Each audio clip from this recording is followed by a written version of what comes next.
자, 반갑습니다. 안녕하세요. 대담아서 시즌 3 시작하겠습니다. 박수 한번 칠까요? 모르는 사이에 시즌 3가 됐습니다. 2017년이었네. 18년이었군요. 18년에 우리가 첫 선거 운동을 시작으로 그렇죠. 만든 대담아서가 드디어 2020년에 꼭 마치 매해 한 해마다 시즌을 찍은 것처럼 2020년 3월 달에 시즌 3를 맞이하게 되었습니다.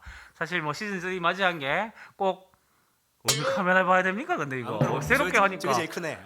저걸 봐야 되구나. 그럼 제가 이렇게 앉아야지. 새롭게 맞이하다 보니까 이게 헷갈리기 시작했습니다. 너무 환경이 좋아졌어요.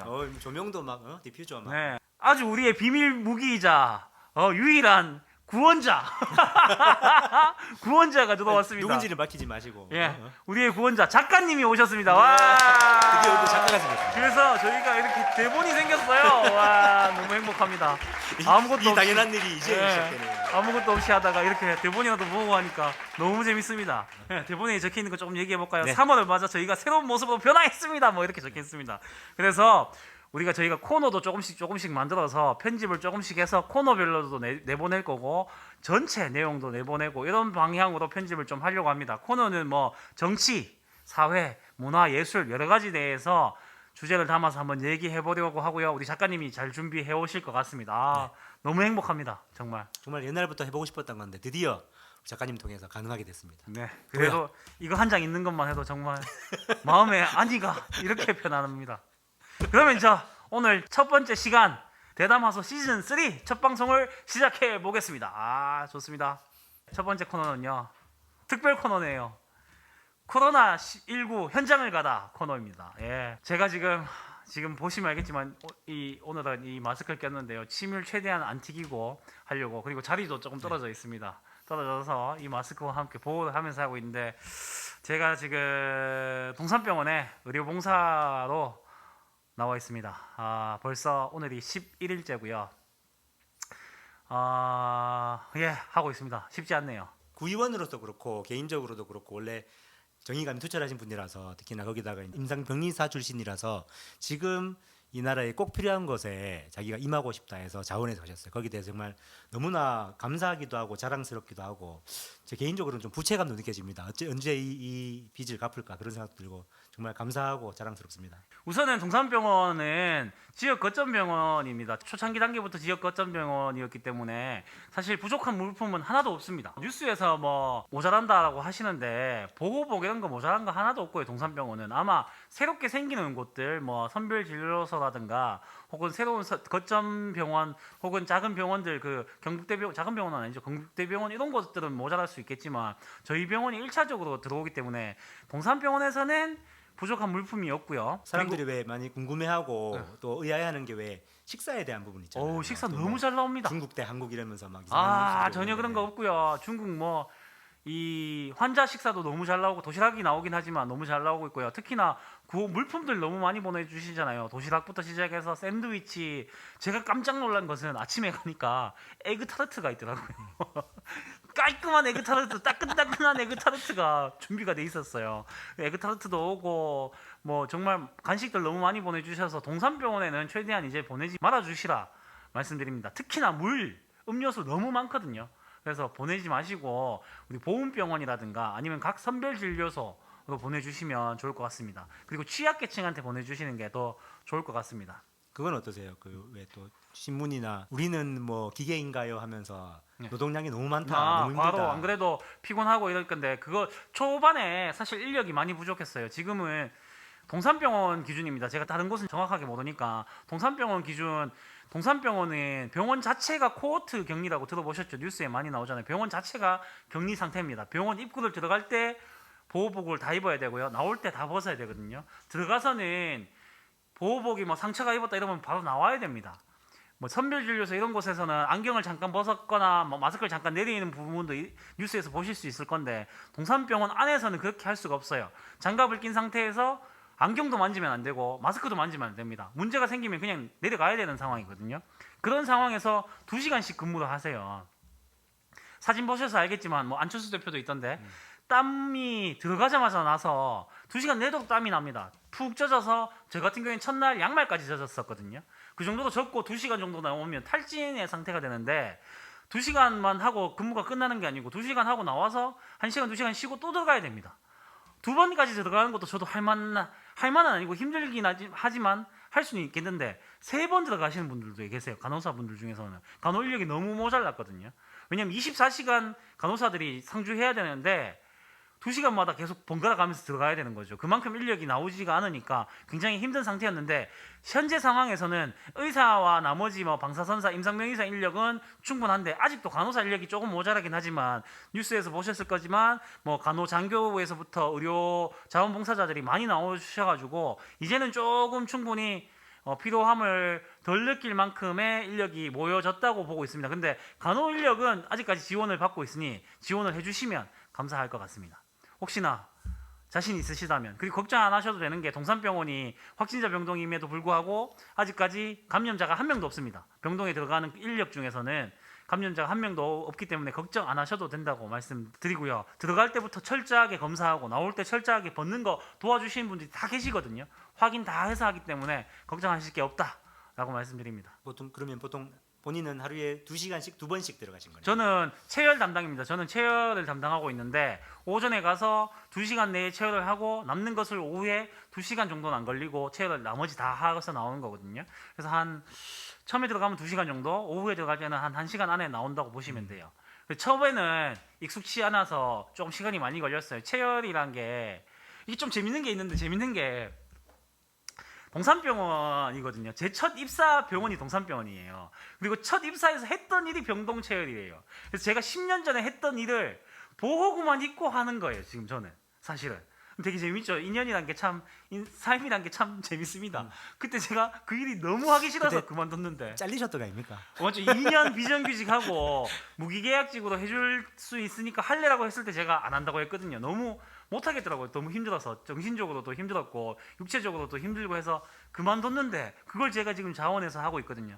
첫날 갔는데 아시겠지만 저 말고 자원봉사자 한 명이 더 해서 들어갔어요. 그 일이란 게 체열만 할 줄 안다고 되는 게 아니거든요. 체열도 할 줄 알아야 되고 이 물품을 어떻게 가져갈 것인지 어떻게 들고 내려올 것인지 폐기물은 어디다 버릴 것인지 병실은 어디 있는지 이 모든 게 다 알아야 되는데 저는 다 하던 일이었어요. 다행스럽게도. 그래서 첫날 만약에 제가 아닌 누군가가 들어왔으면 좀 멘탈 붕괴가 오지 않았을까라는 생각이 듭니다. 지금도 사실은 제가 현장에 들어가서는 제가 거의 팀장처럼 같이 들어가는 친구들을 제가 관리를 다 해서 움직이고 있거든요. 그래서 뭐 병원 입장에서도 좋고 제 입장에서도 제가 다른 곳에 갔다면 초보일 건데 지금 여기서는 경력자로 들어가 있는 거나 마찬가지니까 서로 윈윈인 상태죠. 환자분 입장에서도 좋고요. 이게 장갑을 2장 끼고 고글을 낀 상태에서 피 검사를 하다 보니까 혈관 찾는 것 자체가 거의 굉장히 힘듭니다. 특히나 중증 환자들은 혈관이 잘 안 나오잖아요. 그건 지금 몇 번씩 찔러서 해야 되거든요. 그런데 그런 부분까지도 저나 또 경력자 몇 분 계신데 그분들이 정말 고생을 많이 하시고 계세요. 사실 신졸들이 와서 계시는데 그분들이 못한다 이런 게 아니고 그분들도 굉장히 열심히 하시지만 저랑은 속도 차이가 조금 나죠. 확실히. 그래도 한 명 있는 게 굉장히 커요. 이렇게 신졸들도 와서 도와주고 계시지만 저 같은 입장에서는 경력자로 들어가서 참 다행이라고 생각하고 있습니다. 잘난 척을 가정한 현장의 모습이었습니다. 잘난 척도 맞고 그리고 실제도 그렇습니다. 오늘 퇴원자가 한 20명, 30명 정도 되는 걸로 알고 있는데 다음 주부터는 퇴원자가 몇백 명씩 나올 거라고 예상하고 있습니다. 왜냐하면 몇백 명씩 입원했잖아요. 그러니까 다음 주부터는 몇백 명씩 퇴원을 할 거고요.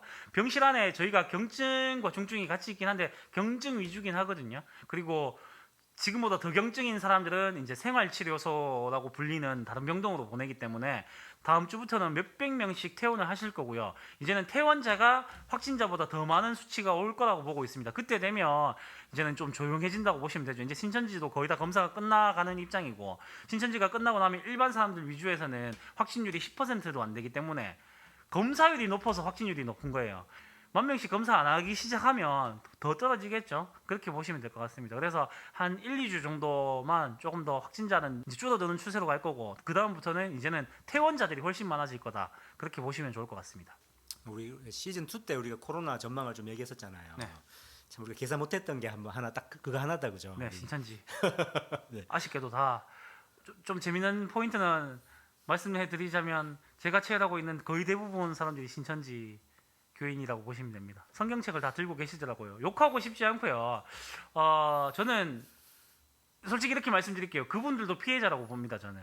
그래서 신천지에 이만희 교주라고 부르죠. 이만희 교주에서부터 신천지 수뇌부들이 문제인 거지. 그분들은 어떤 이단 종교에 빠진 피해자라고 저는 보기 때문에 굉장히 착하세요. 가보면 이 사람들이 왜 사이비에 걸렸는지 알 것 같아요. 너무 순진하고 너무 착한 사람들이에요. 막 pit법으로 갔는데 짜증 낼 법한데도 되게 감사하다 말하고 막 되게 소심하게 고맙다 말씀해 주시고 친해지시면 없어요. 나중에 우리 한번 그렇게 해야 인터뷰라도 힘들어요. 왜냐하면 방송이라도. 제가 보호복을 다 입고 있기 때문에 그 사람들이 제가 누군지 알아볼 수가 없습니다. 아마 피 뽑으러 가서 피 뽑는 남자 선생님이 한 명밖에 없기 때문에 그 남자 피 뽑는 사람 남자 있더라 이 정도만 알지 저를 알 수는 없을 거예요. 저도 환자가 계속 바뀌기 때문에. 네, 그러면 여기까지 코로나에 대한 얘기 마치도록 하고요. 네, 뭐 다음 시간에도 뭐 할 때 또 코로나 얘기는 추이를 계속 조금씩 말씀드리도록 하겠습니다. 네, 혹시나 궁금하신 점 다시 한번 말씀드리지만 물품은 동산병원 말고 다른 곳에 좀 보내주시고 네, 너무 걱정 안 하셔도 된다. 혹시나 보시는 간호사분 있으면 지원해 주셔도 된다 말씀드립니다. 안철수 선생님, 안철수 보였어요? 의사 선생님 같이 보였어요? 샤워실에서 만나서 인사했습니다. 제가 지역구 의원이라고 말씀드렸는데 그것도 좀 이렇게 뭐 가짜뉴스인지 좀 밝혀주시죠. 막 그냥 가서 놀다가 온다. 아닙니다. 뭐. 오늘도 네. 같이 들어갔었고요. 들어갈 때는 옷 갈아입는 데서 같이 들어갔고 실제로 환자 진료하시고 계시니까 조금의 도움도 필요한 상황이기 때문에 저는 뭐 감사하게 생각합니다. 굉장히 열심히 하시고 저도 꼭 계십니다. 말씀드리고 싶은 게 뭐 사람을 좋아할 수도 있고 싫어할 수도 있고 미워할 수도 있는데 좀 잘하는 거는 잘한다고 해주셨으면 좋겠어요. 네, 그러니까 지금- 사람이 있다고 그 행동까지 모두 비난해 버리면 어떻게 사람이 변하겠습니까? 네. 그렇죠? 저는 존경합니다 그분에 대해서. 아직 그 부분에 대해서. 진짜 저는 이 말씀 드리고 싶은 게 이거 혹시 지금 자국 남아 있나요? 이마에 조금 있네요. 조금 있죠. 저는 보입니다. 예, 보이시죠? 카메라는 안 잡힐 수 있는데 아까 낮에는 여기. 제가 제 영상으로 찍었는데 이거 입는 거 자체가 고통스럽습니다. 고역이거든요. 그걸 입고 들어가는 것만 해도 저는 정말 박수 받아야 될 거라고 생각합니다. 그러니까 이게 좀 누구 욕일 수 있지만 지역 국회의원들이 잘 안 보이세요. 그러니까 근데 뭐 안타깝습니다. 네. 지역구 활동을 뭐 하시는지 지금 모르겠어요, 할 수도 없기도 하겠지만 난 지역의 정치인 분들이 저는 뭐 방역하시는 분들 뭐 경산에서는 남광락 의원 시의원 같은 경우에는 마스크를 본인이 남는 분들 구입해서 나눠서 다시 재파시는 필요한 분들한테 뭐라도 하시려고 노력하시는 게 정치인의 길이지. 컴퓨터 앞에 앉아서 키보드 워리어하고 정부 욕하는 것만으로는 해결이 안 될 겁니다. 그런 식의 정치 활동은 안 해주셨으면 좋겠습니다. 자신 하고 있다. 또 이제. 저는 최전선에 서고 있습니다. 그러면 우리 자연스럽게 정치 얘기로 넘어가 볼까요? 네, 뭐 코로나 얘기는 여기까지 마치도록 하고요. 다음은 이제 저희의 대담화소의 주요 안건이죠. 정치 얘기 조금 해보려고 합니다. 4.15 총선이잖아요. 조금 있으면 이제 한 달 남짓 남았습니까? 이제 한 35일 정도 남은 것 같은데요. 진짜 얼마 안 남았네요. 그런데 이렇게 조용한 건 처음이죠. 그쵸. 아마 코로나 사태로 인해서 모든 총선이 조용해진 것 같습니다. 지금 역대 총선 중에 가장 첨예하고 가장 중요한 총선이기도 한데 네. 코로나 때문에 완전히 지금 네. 이제 잠겨 있는 상황 같이 보입니다. 그렇죠. 선거법 개정이 얼마 만에 일어난 거죠? 이 선거법 개정이? 20년 넘었나요? 네. 그 정도면. 진짜 선거법 개정을 했는데 어마어마한 관심을 가져야 됨에도 불구하고 아무도 관심을 가져주지 않는 거기다가 너무나 어려운 선거법 개정으로 인해서 혼란을 겪고 있습니다. 네, 그렇죠? 이게 계속 바뀌어서 사실은 제가 한 2달 전에 뚜 감독이랑 같이 이 이번에 바뀐 준영동형 비례대표제에 대해서 설명하는 영상을 만들었었어요. 근데 이 계속 바뀌다 보니까 제가 영상을 찍고 뭐 또 일주일 후인가 3일 후인가 내용이 바뀌더라고요. 그래서 좀 미뤘는데 또 바뀔지 모르겠는데 지금까지 정리된 내용을 오늘 한번 이제 이정현 의원과 같이 말씀 나눠보도록 하겠습니다. 우선 뭐 연동형 비례대표제는 더 이상 설명할 게 없을 것 같고 너무나 잘 설명된 다른 유튜브 찾아보셔도 될 것 같아요. 생각보다 잘 모르시는 것 같아가지고 제가 간단하게만 좀 설명을 드릴게요. 그러니까 연동형제의 핵심은 지역구 의석수가 전체적인 정당 지지율을 따라가지 못하고 있는 상황 때문에 나온 거예요. 그러니까 아주 극단적인 예로 들면 45% 받는 당이 있고 55% 받는 당이 있는데 그러면 전체 의석수가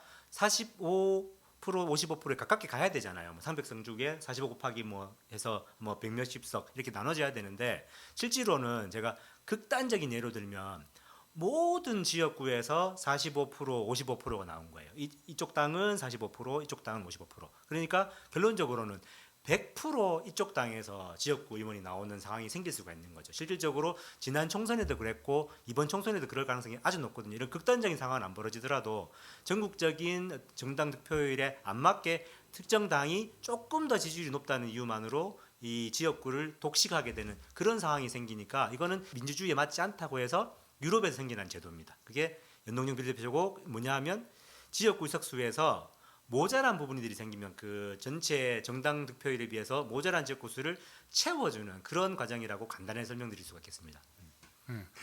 그런 상황에서 뭐 이후에 뭐 연동형 비례대표제 30석에서 캡을 씌우고 이런 거는 다 들어보셨을 거예요. 그것도 너무 어려워하실 걸요. 지금 우리가 지금은 오늘 설명드릴 어렵고 건데. 어쨌든 그래서 미래통합당에서 전 자유한국당인 미래통합당에서 묘수라고 낸 게 미래한국당입니다.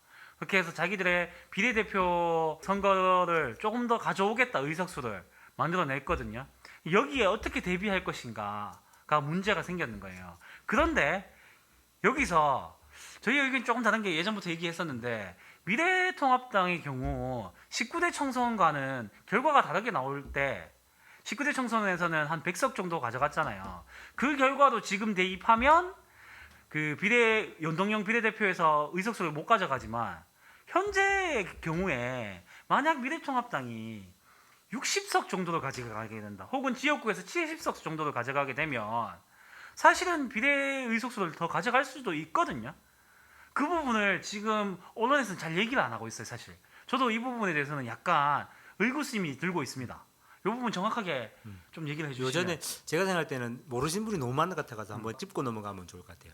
그래서 연동형 비례대표제는 실질적으로 아까 말씀드린 것처럼 지역구 수가 정당 득표율에 비해서 현저히 떨어지는 그런 당에 유리하거든요. 근데 이 연동형 비례대표제 이제 한계란 한계인데 전반적으로 모든 당의 득표율이 지역구 수보다 높을 때 정반대로 말하면 지역구 수가 모든 당의 득표율보다 낮다 그러면 별로 큰 문제가 안 생겨요. 근데 어떤 문제가 생기냐 하면 어떤 특정 당장 아까 말한 것처럼 정당 득표율보다 지역구가 훨씬 많을 때는 이쪽에서는 연동정을 통한 표를 가져가지 않겠죠. 근데 이미 이만큼 수가 많아져 버렸잖아요. 그래서 다른 당들이 가져가야 될 의석수가 주는 현상이 생겨버리거든요. 그래서 서구에는 어떻게 하냐 하면 의석수를 늘려버립니다. 아예. 그러니까 300석 고정된 게 아니라 그런 일이 생기면 340, 450석 이렇게 따라가서 이게 늘어나는 현상이 생겨요. 근데 우리나라는 아시는 것처럼 절대로 이걸 용납하시지 않잖아요. 우리나라 분들은 300석도 많다 하시는 분이 나라니까 국회의원 수를 늘리는 거를 국민들이 용납하지 않거든요. 그래서 이제 대안을 낸 게 준연동형 비례대표제예요. 그러니까 뭐냐 하면 이 모자란 의석수를 다 채워주는 게 아니라 반만 채워준다. 이렇게 이제 진행이 된 거거든요. 거기다가 근데 그럼에도 불구하고 여기 또 생긴 문제가 뭐냐 하면 여러 가지 사실 문제들이 우리나라 정치 상황과 연결돼 있어요. 만약에 비례대표 수가 꽤 많으면 외국에는 사실 거의 1대1이거든요. 지역구 수가 150석이면 비례대표가 150석이에요. 근데 우리나라는 훨씬 많잖아요. 지역구 의석수가. 그래서 비례대표 수가 얼마 안 돼요. 그래서 준연동제를 하더라도 300석 이상이 되는 이게 이런 상황이 생겨버리는 거예요. 그래서 막 고민하다가 캡이란 단어가 나왔죠. 30석만 그렇게 하자. 그러니까 준연동제를 이제 도입하더라도 30석 넣어가면 또 줄여서 30석 안에서 해결하자. 그리고 나머지 7석은 원래 옛날처럼 그냥 정당 투표에 맞게 나누자. 이런 막 복잡한 생각이 막 생기는 거죠. 제가 설명드리면서도 알고 있지만 설명드리기 참 힘든 이런 과정들이 생기는 거거든요. 핵심은 뭐냐 하면 우리나라 정치 지형에서 그나마 억지로 5당이 4+1이라고 불렀었죠. 5당이 연합해서 이 결과를 만들어냈는데 저는 이게 그 미래지향적인 정치상이라고 봅니다. 첫 번째, 아까 말씀드린 것처럼 한 당이 독식하는, 그래서 거대 야당 뭐 두 당만 이렇게 있는 이런 정치 지형에서는 올바른 협치가 안 되고 있는 거죠. 그래서 다양한 여러 당들이 국회에 들어올 수 있게 하는 다당제를 유도하기 위해서 연동형 비례대표제가 너무 중요한데 그나마 그래서 캡을 씌운 준연동제 비례대표제를 5당이 협의하에 이것도 역사적인 사건이에요. 5당이 협의를 해서 만든 거거든요. 이건 협치의 예입니다. 근데 이거를 미래통합당에서 부정을 하는 거죠. 야합을 했대요. 5당이 야합을 했답니다. 자기들을 제외하고 힘센 자기들을 제외하고 나머지가 야합을 했다고 하거든요. 거기서 자기들은 받아들이지 않는 거죠. 그래서 이거를 꼼수를 쓴 거예요. 그 꼼수가 뭐냐 하면 아까 말씀드린 것처럼 지역구가 없는 당들이 정당 득표수를 받을 때 도움이 되는 거잖아요. 지역구가 없는 것 같은 당을 하나 만들어 버린 거예요. 꼼수를 써버린 거죠. 그래서 자기들이 얻는 그 정당 득표율을 고스란히 100% 준동동제가 50%겠지만 어쨌든 다 이제 의석수로 가져가겠다 이런 꼼수를 벌인 거죠. 이게 지금 현재의 상황입니다. 그런데 그 꼼수를 부리지 않았어도 자기들이 가져갔을 거라고 저희는 보는 거죠. 그죠. 아까 기존 언론은 19대 총선과 비교했을 때 그 꼼수가 필요하다고 보지만 저희가 분석하기로는 저희가 여론을 분석해 본 건 아니고 저희가 예측해 본 바로는 이전에 우리 지방선거의 득표를 봤을 때는 사실상 그 미래통합당 보수 계열이 100석을 넘기기가 지역구에서 힘들 거라고 보거든요. 말씀을 잘하셨는데 이게 계속 반복되는 말이지만 지역구 의석수가 적은 당에 도움되는 거잖아요. 그 지금 미래통합당은 자기들 지역구 의석수가 상당수 나올 거라고 생각하는 거예요. 이 정당 투표율에 비해 봤을 때 이게 어디서 나오냐 하면 참 재밌는 게 신문 분석을 한번 보세요. 이게 분석을 함이 있어가지고 지역구 의석수는 지난 총선에 대비해서 이렇게 나와요. 근데 정당 투표율은 지난 총선이 아니라 최근 거를 들이대거든요. 이게 사실 앞뒤가 안 맞는 거죠. 저는 정반대로 정당 투표율은 어느 정도 나올 거라고 봅니다. 지금 여러 가지 여건상 지난 총선만큼 아닐지라도 지난 지방선거보다는 더 나올 것 같아요. 그렇죠. 근데 지역구 의석수는 현저하게 줄어들 수밖에 없다고 보거든요. 여러 가지 정치 지형상. 그래서 선거구잖아. 이게 준영동정 비례대표제가 미래통합당에도 도움이 될 거예요. 저희 사실 우리가 이정현 의원이랑 이게 준영동제 들어올 때 막 농담처럼 와 이거 다당제 하자고 했는데 저쪽 당에도 도움 되냐면서 막 웃었던 기억이 나거든요. 네, 맞습니다. 근데 왜냐하면 자기들이 분석을 반대로 하는 거예요. 100석 이상 받게 되면 미래통합당은 의석수를 못 가져가지만 만약에 미래통합당이 60석 정도를 가져갔다고 한번 예를 들어 볼게요. 그러면 정당 투표율에서 30% 가져가게 저는 되면 30%는 넘을 거라고 네, 보거든요. 그러면 자기들은 이득이거든요. 그래서 자기들이 비례를 내는 게 저는 맞다고 보거든요. 그런데 그 생각을 안 하시는 것 같아요. 만약에 미래한국당이 비례를 안 내면 이건 천기누설 아닌가 이거. 미래한국당이 만약에라도 안 냈는데 지역구를 60석만 가져갔다 이렇게 되면 정말 미래한국당은 망하는 겁니다. 제가 봤을 때는. 망할 것까지는 아닌데 이거죠. 그러니까 제가 분석을 해보니까 대충 제가 생각하는 지금 지형으로 분석을 해보니까 미래통합당이 지금 꼼수를 써서 미래한국당이죠. 미래한국당으로 모든 정당 그 득표율이 이쪽으로 이전된다 할지라도 더 가져가는 것이 8석 정도밖에 안 돼요. 8석 전후. 사람들은 아까 말씀드린 것처럼 한 20석 차이가 날 것이다. 왜냐하면 지금 준영동 비례대표제의 그 이익을 못 얻을 거기 때문이라고 생각하기 때문인데 저는 얻을 거라고 보거든요. 10몇 석은 원래 가져가시게 돼 있어요. 그 캡에서 10석 가까이는 가져가시게 돼 있어요. 그러면 해봤자 그 꼼수를 써서 가지는 게 8석 정도밖에 안 된다는 거죠. 근데 8석 더 가져가려고 그 꼼수를 쓰는 데 있어서 저는 역으로 국민들이 가지는 그런 실망감 이거는 더 크지 않을까. 왜냐하면 사실은 사람들이 많이 까먹고 있는 것 같은데 특히나 저쪽 당에서 까먹고 있는 것 같은데 탄핵된 지 3년밖에 안 지났습니다. 국민들의 피로감이 3년 만에 사라지겠습니까? 국민들에게 실망감이나 이런 게 지금 여론에서는 막 여러 가지 얘기들이 나오고 막 하지만 이 여론의 얘기는 지난 옛날에도 마찬가지였거든요. 사실 그 언론들이 조성하는 여론이랑 실질적인 국민의 뜻은 항상 다른 경우가 많았거든요. 네, 거기다가 심지어 박근혜 전 대통령이 옥중 편지를 썼는데 그 이후에 중도층이 이탈됐다는 여론이 나왔거든요. 네. 그 부분까지 생각해 보신다면 어떻게 될지 장담할 수가 없습니다. 사실 아시는 것처럼 선거법 위반입니다. 이거. 네, 그죠. 어쨌든 미래통합당은 이렇게 꼼수를 쓰고 있는 상황에서 8석이라고 해도 적은 의석수가 아닙니다. 국회의원 숫자라는 게 국회의원 한 명이 큰 거기 때문에 맞습니다. 8석이 적지 않아서 그래서 민주당은 어떻게 대처할 것인가 많은 얘기가 나오고 있었는데 그 8석을 예로 들면 사실 민주당에서는 의석석으로 손해 보는 곳이 의석이 한 석도 안 되거든요.